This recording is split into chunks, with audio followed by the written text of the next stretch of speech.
सावन का महीना आए हैं भोलेनाथ।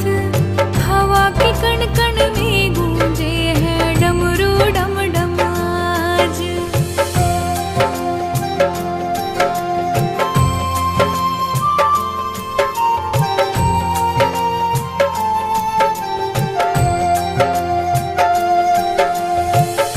शिव ही है सत्य और शिव है